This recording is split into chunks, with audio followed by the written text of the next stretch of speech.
আসসালামু আলাইকুম। আজকে আমি আপনাদেরকে একটি আনকমন প্রবলেম দেখাবো।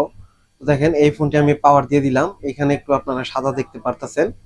তো এইটার হচ্ছে এই প্রবলেমটাই হয়। তো এটি হচ্ছে আইটেল ব্র্যান্ডের ফোন। তো যদিও কম দামা ফোন হয় তবে হচ্ছে প্রবলেমটা আনকমন।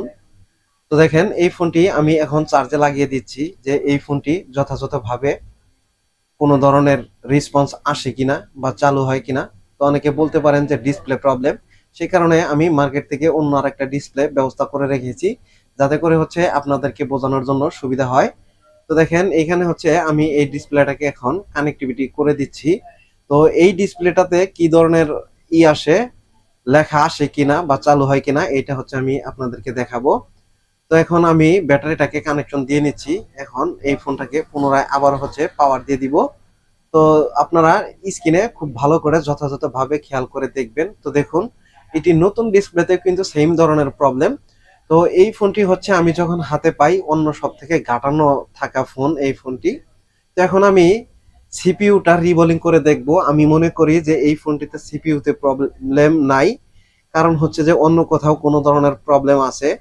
তো এখানে হচ্ছে সিপিইউটা রিবোলিং করার উদ্দেশ্যটা হলো অন্য সব থেকে যেহেতু বাই রিটার্ন করেছে, এখানে হচ্ছে সিপিইউর আইসির উপরে যে স্টিলের ঢাকনাগুলো থাকে এই ঢাকনাগুলো উঠিয়েছে এবং কি পাওয়ার আইসির পাশে যথাযথভাবে এই ফোনটি কাটানো হয়েছে।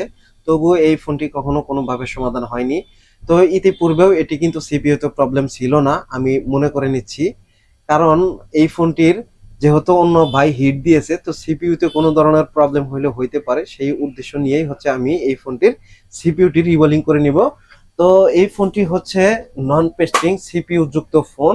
এই ধরনের ফোনে হচ্ছে রিবোলিং জনিত প্রবলেম খুব কমই আসে, যেহেতু এটি নর্মালি একটি ফোন। এই ফোনটিতে কোনো ধরনের রিবোলিং ইস্যু নেই।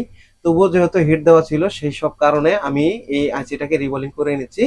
তো রিবোলিং করে নিয়ে আপনাদেরকে হচ্ছে আমি দেখাবো যে এই ফোনটি স্বয়ং সম্পূর্ণরূপে ঠিক হয় কিনা এবং কি অন্য কোনো কাজ করতে হয় কিনা। তো আশা করি এই ফোনটি আইসি রিবোলিং করার পরে ফোনটি ঠিক হবে না। এই ফোনটিতে স্টোরেজ এবং কি সিপিইউ জনিত কোনো একটি প্রবলেম রয়েছে, যার কারণে হচ্ছে এই ফোনটিতে এই ধরনের প্রবলেম হচ্ছে। তো এটি হচ্ছে 90% কনজিউম হয়ে যাওয়ার সম্ভাবনাটাই অনেক বেশি। তো এই ফোনটি হচ্ছে সিপিইউ রিবোলিং করে অবশেষে আমি সাকসেস হই না। তারপরে স্টোরেজ আইসিটাকে আমি যখন সিএম2 ডোঙ্গলের মাধ্যমে চেক দিই, চেক দেওয়ার পরে তখন দেখি যে 90% কনজিউম হয়ে গেছে স্টোরেজ আইসিটা। এখন সিপিইউ আইসিটাকে আমি সরাসরি ভাবে লাগিয়ে ফেলবো, লাগানোর পরে স্টোরেজ আইসিতে কাজ করে তারপর হচ্ছে ফ্লাশ করে নিতে হবে। যেহেতু এটি 90% কনজিউম হয়ে গেছে, এই আইসিটা থেকে কোনো সিকিউরিটি ফাইল ব্যাকআপ নেওয়া সম্ভব হয় না। সেই কারণে এটি অন্যভাবে সিকিউরিটি রিপেয়ার করতে হয়, মানে বেসব্যান্ড রিপেয়ার করতে হয়। বেসব্যান্ড রিপেয়ার করে এই ফোনটি সাকসেস হলো কিনা বা ফোনটি ফ্লাশ করে রান হলো কিনা এই বিষয়টি হচ্ছে আমি আপনাদেরকে দেখাবো। তার আগে হচ্ছে সিপিইউটা আমি যথাযথভাবে রিবোলিং করার চেষ্টা করতেছি। এখন একদমই খুব সুন্দরভাবে ক্লিন করে নিলাম। এখন এই আইসিটাকে আমি বল করে নেব, বল করে মাদারবোর্ডের সাথে ইনস্টল করে নেব। ইনস্টল করে দিয়ে আমি আপনাদেরকে দেখাবো যে এই ফোনটি সেম আগের প্রবলেম আছে কিনা, নাকি হচ্ছে এই ফোনটি স্বয়ং সম্পূর্ণরূপে ঠিক হয়ে যায়। তো এখানে হচ্ছে পেস্ট আমি দিয়ে দিচ্ছি 183 ডিগ্রি। তো এটি দিয়ে হচ্ছে রিভলভ করতে আমার কাছে খুব ভালোই ইজি ফিল মনে হয়। তো এই ফোনটি দেখেন আমি এই ফোনটির সিপিইউ এক চান্সে হচ্ছে রিবোলিংটা করে নিব, যাতে করে হচ্ছে আমার সময়টা অনেকটা বেঁচে যায়। তো রিবোলিং করা শেষ হয়ে গেল। এখন আমি এই আইসিটা মাদারবোর্ডের সাথে ফিক্স করে নিব, ফিক্স করে নিয়ে আপনাদেরকে হচ্ছে চেক করে দেখানোর পালা। তো দেখেন এখানে হচ্ছে ডট বার দেখে এই আইসিটা বসিয়ে দিতে হবে, তা না হলে এই ধরনের প্রবলেম হবে। এই ফোনটি কিন্তু সাদা যে হোয়াইট চিহ্নটা ছিল ডিসপ্লেতে সেটিও কিন্তু থাকবে না এবং কি এই ফোনটি কিন্তু রানও হবে না। তো এই ফোনটি হচ্ছে এখন আমি ফাইনালি হিট দিচ্ছি এই সিপিইউ আইসিটাকে এই মাদারবোর্ডের সাথে ফিক্স করার জন্য। তো আমি ফিক্স করে নিচ্ছি। এখানে হালকা একটু সোল্ডারিং পেস্ট দিয়ে দিব যাতে করে হচ্ছে এই আইসির নিচে বলগুলো একদমই মেল্ট হয়ে খুব সুন্দরভাবে বসে যায়, আইসিটা কোনো ব্যাঘাত না ঘটে। তো এখানে হচ্ছে সর্বপ্রথম অবস্থাতেই আপনারা এই আইসির নিচে পেস্ট দিয়ে দিবেন না, পেস্ট এখানে দিয়ে দিলে কিন্তু প্রবলেম হবে, আইসিটা সরে যেতে পারে। যার কারণে এখানে হচ্ছে পেস্ট ছাড়া একটু হালকা করে হিট দিয়ে নিবেন। যখন আইসিটা হালকা লেগে যাবে তখন আপনারা সোল্ডারিং পেস্ট দিয়ে দিবেন।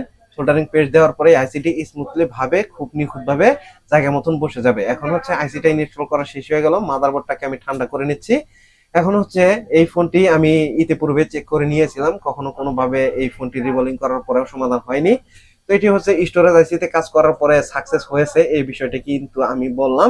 এখন হচ্ছে এই ফোনটিতে পাওয়ার দিয়ে আমি আপনাদেরকে দেখাবো যে আসলে স্টোরেজ আইসিতে কাজ করার পরেও এই প্রবলেমটি সলভ হলো কিনা, এবং কি কোনো এই ফোনটি হ্যাংলক হতে থাকে কিনা।